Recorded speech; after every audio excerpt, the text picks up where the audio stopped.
लोगों को, बिहार के लोगों को संविधान दिवस के अवसर पर ढेरों बधाई देते हैं।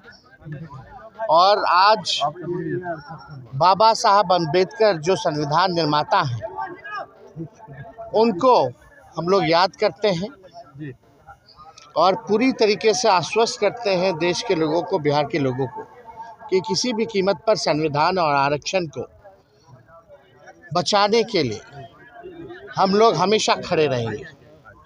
देखिए, आज बड़ा गंभीर विषय था। सब लोग, आप लोग जान रहे हैं कि महागठबंधन की सरकार जो 17 महीने थी, उसमें हम लोगों ने आरक्षण जो है सीमा 75% बढ़ाया, जिसमें 65% EBC, OBC, SC, ST के लोगों का बढ़ाया और EWS 10% एज इट इज़ रखा। ये तब हुआ जब हम लोगों ने जाति आधारित गणना हमारी सरकार ने कराई थी, केवल 17 महीने में। और उसका जो रिपोर्ट देखेंगे जाति आधारित गणना का, तो 85% है जो बहुजन समाज है, लगभग जो है 85% है। तो हम लोगों ने आरक्षण जो बढ़ाया वो 65% किया, 10% EWS का रखा। और उसके बाद हम लोगों ने मांग की थी, आप सब लोग वहाँ मौजूद थे, मुझे याद है, कैबिनेट के बाद हम सब लोग, विजय चौधरी जी, अशोक चौधरी जी, विजेंद्र जी, सब लोग मेरे नेतृत्व में प्रेस कॉन्फ्रेंस कर रहे थे। और वहाँ ये बात रखी गई कि हम लोगों को डर है भाजपा के लोगों से कि ये लोग फिर जैसे हम लोगों का सर्वे रुकवाने का काम किए थे, जाति आधारित गणना रुकवाने का काम किए थे, हो सकता है इस आरक्षण को भी रोकने का काम करें। तो हम लोगों ने मांग की कि इसको शेड्यूल 9 में डाल दिया जाए केंद्र सरकार से। विधानसभा से आप सब लोग जानते हैं कि मेरा जन्मदिन था उस दिन, 9/11/2023 को पारित हुआ था। कोर्ट का आदेश आता है 20/7/2024, यानी 26 या 7 जो भी है, तो लगभग जो है 6-7 महीने हो गए। और केंद्र सरकार को हम लोगों ने सिफारिश भी कैबिनेट से भेजा कि इसको शेड्यूल 9 में डालो, तो नहीं डाला गया। इस पर कोई जिक्र भी नहीं किया गया, केंद्र सरकार के लोगों ने गंभीरता भी नहीं दिखाई। तो ये साफ दिखाता था कि देश में पहली बार ऐसा हुआ था जहां जाति आधारित गणना भी हुई थी और आरक्षण की सीमा भी इतनी बड़ी तादाद में बढ़ाई गई थी। तो हम लोगों को था कि तमिलनाडु की तर्ज पे इसको सिक्योर कर लिया जाए, लेकिन केंद्र सरकार ने इसको निगलेक्ट किया, नकारा, और कोर्ट में कोई लोग जाकर के इसको रुकवा दिए। और ये रीज़न कोर्ट का आता है, कोर्ट का आदेश में, कि विदाउट स्टडी जो है इसको जो है किया गया है, इसलिए रोका जाए।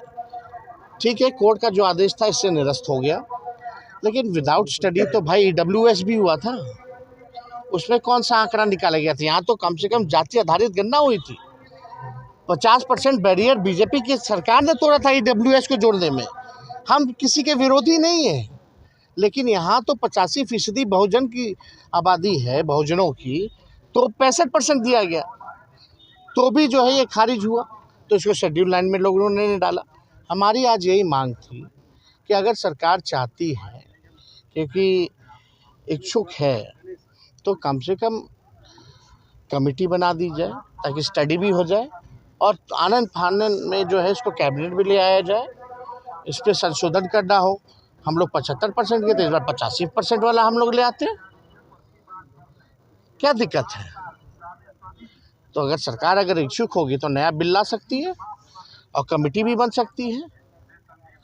और जब आर्ग्यूमेंट जब चल रहा था, जब बीजेपी एनडीए की सरकार यहाँ बन गई फरवरी में, कब बना था? फरवरी में, जनवरी फरवरी जो भी था, जब भी ये सरकार बनी, ये कोर्ट में बाद में मैटर में आया, आर्ग्यूमेंट में इनके लोगों ने ये क्यों नहीं रखा कि विदाउट स्टडी EWS भी हुआ था?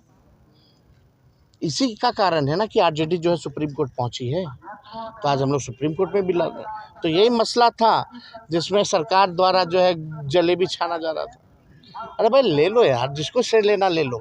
हम चिंतित हैं केवल जो आरक्षित लोगों को रोजगार जो नुकसान हो रहा है उसको लेकर के चिंतित है। अगर सरकार आरक्षित लोगों के रोजगार को लेकर के अगर चिंतित है तो तुरंत आनन फानन में ये बिल लाए, हम लोग सब लोग पास करें। सर, लेकिन 85% आरक्षण का दायरा बढ़ाने के लिए है ना भाई, बात तो ये है। तो नया बिल आ जाएगा ना, तो संशोधन हो जाएगा, स्टडी भी हो जाएगा ना। आप ज़्यादा दिन हो कह रहे हैं। क्यों नहीं? बहुजन की आबादी जो जाति आधारित गणना में क्या है 85, हम तो 75 बोल रहे हैं ना देने। 10 रखो तुम EWS का, क्या दिक्कत है उसमें? 85 के 85 भी मिल जाए तो बैरियर टूट गया ना एक बार। 50% का जब बैरियर टूट गया उसको 100 करो, क्या दिक्कत है? आप लोग सुप्रीम कोर्ट गए हैं, वहाँ स्टेटस क्या है सुप्रीम कोर्ट का? अभी तो विलम्ब है, डेट पे डेट आ रहा है। तो जब भी होगा तो हम लोग तो मजबूती के साथ रखेंगे। चलिए, शुक्रिया।